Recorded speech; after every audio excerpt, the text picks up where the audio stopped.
उत्तर प्रदेश में प्राथमिक शिक्षक की जो भर्ती हुई थी 69,000 वो गले की सरकार के लिए फांस बनती जा रही है। काफी लंबी प्रक्रिया चली, करीब 5-6 साल लग गए। अधिकतर लोगों को ज्वाइनिंग मिल गई, लेकिन आरक्षण में कुछ कमियां हैं जिसको लेकर के जो आरक्षण वर्ग के ओबीसी एससी एसटी वर्ग के अभ्यर्थी थे वो लगातार मांग कर रहे हैं कि आरक्षण नियमों का पालन नहीं किया गया। इसको लेकर के पिछड़ा वर्ग आयोग सहित कोर्ट तक गए। कोर्ट में सिंगल बेंच में हालांकि इन लोगों की दलीलें खारिज हो गई, लेकिन डबल बेंच हाई कोर्ट ने फैसला दिया कि फिर से एक सूची बनाई जाए और आरक्षण का पालन किया जाए। उसके खिलाफ जो सामान्य वर्ग के अभ्यर्थी थे वो सुप्रीम कोर्ट गए और कहा कोई भी सूची में संशोधन न हो क्योंकि पूरी तरीके से पालन किया गया है। दोनों लोगों की कल सुप्रीम कोर्ट में सुनवाई हुई। फिलहाल सुप्रीम कोर्ट के में सुनवाई के दौरान फिलहाल फैसले पे रोक लगा दी गई कि नई सूची जारी ना की जाए और अगली सुनवाई तक इस पे कोई निर्णय न लिया जाए। वो खासतौर पे आरक्षण वर्ग के जो अभ्यर्थी हैं वो लगातार प्रोटेस्ट कर रहे हैं, मांग कर रहे हैं कि एक सूची जारी हो। अब तो सुप्रीम कोर्ट ने आप लोगों की जो मांग थी उस पर रोक लगा दी गई, फिर आज प्रोटेस्ट। देखिए, सुप्रीम कोर्ट की सुनवाई में कल हम थे, सीजीआई की बेंच पे सुनवाई हो रही थी और कोर्ट नंबर 1 में हम लोग वहां मौजूद थे। ये किसी प्रकार का कोई भी स्टे जैसा आप कहीं स्टेटस में हमें दिखा दे तो बताएं। मीडिया लगातार चिल्ला रही कि स्टे हो गया, स्टे हो गया, स्टे हो गया। स्टे तो नहीं हुआ कहीं भी, हमें कोई लिखित आदेश कोई दिखा दे। लेकिन फिलहाल ये कहा गया है, अंदर जब बहस हो रही थी उस दौरान ये कहा गया कि 23 तारीख तक सरकार कोई काम नहीं करेगी। इसका मतलब होता है कि यथास्थिति बरकरार रखी जाए, कोई स्टे। तो ये इस तरीके से मतलब ये चीज बलगाने वाली है, मामले को कहीं दूसरी एंगल में ले जाने वाली बात है। कुल मिला के मुद्दे पे हम आते हैं। हम ये कहना चाहेंगे कि जब सुनवाई हो रही थी उस समय सरकार का जो पक्ष है वो बहुत ही निंदनीय रहा है। क्या पिछड़े दलित वर्ग के जो बच्चे हैं उत्तर प्रदेश के वो सब सिर्फ क्या वोट देने के लिए हैं? हम यही कहना चाहेंगे सरकार को यदि हमारे साथ खड़े होने की जो है नाटक है, दिखावा करना है, उसको बंद कर देना चाहिए। 23 यदि हमारे साथ खड़े होना चाहते हैं तो 23 तारीख को एक बड़ा पैनल खड़ा करें और हमारे पक्ष में बहस करवाएं। वकीलों का पैनल खड़ा करें। कल कौन से वकील सरकार की तरफ से आप लोगों का पक्ष रखे? सरकार की तरफ से किसी भी वकील ने हमारा पक्ष नहीं रखा है और हमारा पक्ष उनका रखना चाहिए था कि हाईकोर्ट से आदेश आया है, उस आदेश पर हम इस तरीके से कार्यवाही कर रहे हैं।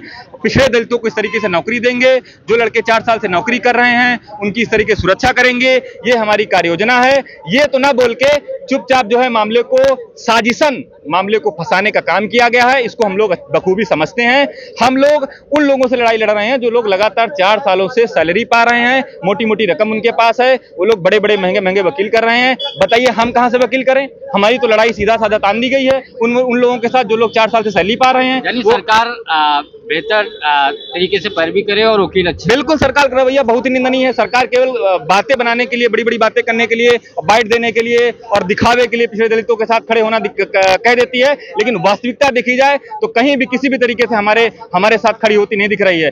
हम चाहते हैं कि यदि हमारे साथ खड़े होना आपको है तो आप हमारे पक्ष में रिटन सबमिशन करिए। आप बताइए कि हम इस तरीके से जो है पिछड़े दलित वर्ग के बच्चों को लगाएंगे और इस तरीके से जो है हम जो भी 4 साल से नौकरी कर रहे हैं उनको हम बचाएंगे, और ये हमारी जो है कार्य योजना है। फिलहाल वकील मजबूत सरकार खड़ी कर रही है, इन अभ्यर्थियों का कहना है।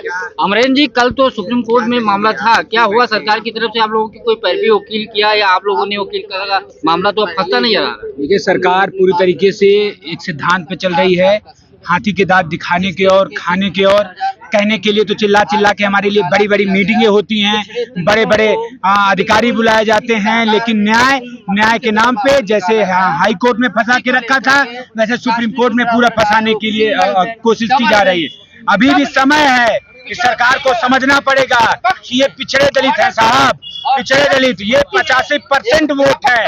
अगर आप इनके साथ हाथी के दांत दिखाने के और खाने के और करेंगे तो ये लोग भी जब आप वोट मांगने आएंगे तो हाथी के दांत दिखाने के और खाने के और करेंगे। अरे केशव प्रसाद मौर्य जी अपने आवास में बैठे हैं, हम लोग सड़कों पे बैठे हैं। क्या 85% समाज सड़कों के लिए बना है? केशव प्रसाद मौर्य खुल के नहीं हम लोग के साथ क्यों नहीं आ रहे? क्या कह देने से न्याय मिल जाएगा? केशव प्रसाद मौर्य को मजबूती से हम लोग के साथ खड़ा होना पड़ेगा। बड़े बड़े एडवोकेट पैनल की व्यवस्था करनी होगी, सामाजिक रूप से हम लोग का मदद करना पड़ेगा, आर्थिक रूप से मदद करना पड़ेगा। ये कहने बस से नहीं, आज जनरल वर्ग के बच्चे हैं, उनके साथ एमपी, एमएलए, प्रधान, बीडीसी सब लग गए हैं कि उनके समाज के बच्चों के हित की बात है। और हमारे समाज के लोग ओपी राजभर जैसे लोग हम लोगों को दूसरे पार्टियों के लोग बता देते हैं। अरे दूसरे पार्टी के होते तो आप जैसे पीला गमछा सफेद कुर्ता टाइट पहन के घूमते हैं, हम लोग सड़कों पे भूखे प्यासे बैठे हैं, सुप्रीम कोर्ट में सफर कर रहे हैं एक एक रुपए जोड़ करके। साहब, पिछड़े दलित के नेता मंत्रियों, जाग जाइए, अभी भी समय है। अगर आप नहीं जागे तो आपके एटीट्यूड के चक्कर में पिछड़ा दलित समाज पिट जाएगा, पिछड़ा दलित समाज बर्बाद हो जाएगा और स्थिति ये हो जाएगी कि हम लोग कहीं मुंह दिखाने लायक नहीं बचेंगे। हम लोग सिंगल बेंच में लड़के जीत लिए, डबल बेंच में लड़के जीत लिए, सड़कों पे लड़के जीत लिए, लेकिन सुप्रीम कोर्ट में दम तोड़ने के लिए तैयार हैं, क्योंकि हमारे पास आर्थिक व्यवस्था नहीं है। आर्थिक मदद नहीं होगी तो ये स्थिति बढ़ती बदतर हो जाएगी, फिर हम लोग सड़कों पर ही लगातार सालों साल लड़ते रह जाएंगे। अभी भी निवेदन है सबसे कि आप लोग मदद करिए, आप लोग आगे आइए, अन्यथा की स्थिति में बहुत बेकार दिन होने वाले हैं। पिछड़े दलितों पर लगातार कुठाराघात हो रहा है, उनके आरक्षण पे, उनके संविधान पे। इसके लिए आप सभी को आगे आना पड़ेगा। 7 तारीख को 6 या 7 को आप लोग ओम प्रकाश राजभर के घर पे प्रोटेस्ट कर रहे थे, बाहर निकले थे और उन्होंने कहा था मुख्यमंत्री से बात करके आप लोगों की मुलाकात कराएंगे। आपने भी कहा था गोरखपुर में समय मिल रहा है, क्या वह मुलाकात वगैरह हो पाई थी, नहीं हो पाई थी? मुख्यमंत्री की मुलाकात की बात करें तो पहले कह दिया जाता गोरखपुर में आपका समय मिल गया है, तैयार बैठे रहिए। हम लोग लखनऊ में तैयार होके बैठे रहे, गाड़ी घोड़ा बुक करके, पिछड़े दलितों के पैसे से, लेकिन ये हुआ कोई टाइम ही नहीं मिला। 2 दिन इंतजार करते रहे। तीसरे दिन ओपी राजभर फोन करते हैं, कल के दिन 11:25 पे मैं कॉल रिकॉर्ड दिखा सकता हूँ। कहते हैं कि अंबेडकर नगर में साहब आप लोगों को मिलने चल रहा है, मुख्यमंत्री जी ने टाइम दे दिया है। बताइए, यहाँ से अंबेडकर नगर आधे घंटे में हम पहुंच सकते हैं। और ये ओपी राजभर जानते थे कि ये लोग सुप्रीम कोर्ट में अपने मुकदमे के चक्कर में गए, सिर्फ और सिर्फ दिखावा है। पिछड़े दलितों को बेवकूफ बनाना। साहब, हम लोग पिछड़े दलित हैं, बेवकूफ नहीं है, लड़ाकू हैं, संघर्षशील हैं, अपने हक अधिकार के लिए लड़ते रहेंगे। कल क्या हुआ? आप लोगों की तरफ से कौन वकील खड़े हुए? हम लोगों की तरफ जितनी हम लोग की हैसियत क्षमता होती है, टॉप मोस्ट एडवोकेट खड़े थे। कल वहाँ केस एडमिट होने की बात थी, केस एडमिट हो गया है। और जो गला फाड़ फाड़ के लोग चिल्ला रहे हैं कि स्टे हो गया है, स्टे हो गया है, जा करके सुप्रीम कोर्ट की वेबसाइट पे उसका स्टेटस देख लें, कहीं भी स्टे नहीं हुआ है। सिर्फ और सिर्फ उनका केस एडमिट हो गया है। 23 तारीख की डेट लग गई है। नहीं आपको भरोसा तो आपको हम लिस्ट दिखा दें कि ऐसा कुछ भी नहीं हुआ है। सिर्फ और सिर्फ पिछड़े दलितों को गुमराह किया जा रहा है, भटकाया जा रहा है और इनको बहुत लंबा खींच के अपना चुनाव निकाल के फिर इन लोगों को लटिया के भगा देने का काम किया जाएगा। क्या लगता है, केस लटकाया जा रहा है, सरकार करने की मूड में है कि फिर ऐसे ही? बिल्कुल लटकाया जा रहा है। जब ये परीक्षा हुई थी 69,000 की, तो इसी सरकार ने 22 दिन के अंतर्गत पूरी लिस्ट बना करके सबको जो है ज्वाइनिंग दे दी थी और विद्यालय आवंटित कर दिए थे। इस बार डबल बेंच का जो आदेश आया उसको आए हुए लगभग 24 दिन हो रहे हैं, लेकिन सरकार एक कदम भी आगे नहीं बढ़ाई है। तो हम लोग तो यही सोच रहे हैं कि अधिकारी लोग इसको फंसा रहे हैं। फिलहाल लगातार बच्चे जो है प्रोटेस्ट कर रहे हैं, क्योंकि सीएम आवास यहाँ से कुछ ही दूरी पे है, उसके बगल केशव प्रसाद मौर्य का आवास है। फिलहाल आवास की तरफ जाने नहीं दिया गया है। जो रास्ता दिख रहा है, गेट दिख रहा है, इसके आगे केशव प्रसाद मौर्य का फिर मुख्यमंत्री आवास, यहीं पे रोक लिया गया है। एक ये प्रोटेस्ट कर रहे हैं, ये अभ्यर्थी हैं, क्योंकि इनका लगातार यही मांग थी कि तत्काल इस पे सूची जारी किया। इनको डर सता रहा था मामला सुप्रीम कोर्ट में जाएगा तो फंस जाएगा, अब वही होता नजर आ रहा है। फिलहाल अगली सुनवाई तक इस मामले में यथास्थिति बरकरार रखने के निर्देश दिए गए हैं। पुलिस की पर्याप्त व्यवस्था की गई है।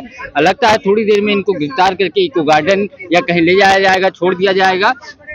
लेकिन इनका मांग जो बातें हैं वो यही है कि सरकार गुमराह कर रही है। केशव प्रसाद मौर्य दूसरे पार्टी के लोग, ओम प्रकाश राजभर दूसरे पार्टी के लोग हम लोगों को बता रहे हैं। अंबेडकर नगर में मुख्यमंत्री ने समय दिया था, लेकिन सिर्फ 25 मिनट, तो यहाँ से करीब 3 से 4 घंटे की दूरी है, तो कैसे हम 25 मिनट में पहुँच पाते? ये पूरी तरीके से सरकार गुमराह कर रही है, मुझे अंधेरे में रख रही है। हमारे पास पैसा नहीं है कि सुप्रीम कोर्ट में सुनवाई कर सकें। इन सब मांगों को लेकर के वो आज फिर से प्रोटेस्ट कर रहे हैं कि अगली सुनवाई पे सरकार एक बेहतर वकील खड़ा करे और हम लोगों की पैरवी करे, क्योंकि आर्थिक स्थिति से हम लोग संपन्न नहीं है, क्योंकि हम लोग सर्विस से बाहर हैं। और जो अभ्यर्थी गए हैं चयनित, वो चूंकि अध्यापक हैं, उनके पास पैसा है, चंदा लगाकर बड़े बड़े वकील खड़ रहे हैं, मामला लटक रहा है, फंसता जा रहा है। इस मामले को सरकार बेहतर ढंग से निपटाए। पंकज चतुर्वेदी, TV9, लखनऊ।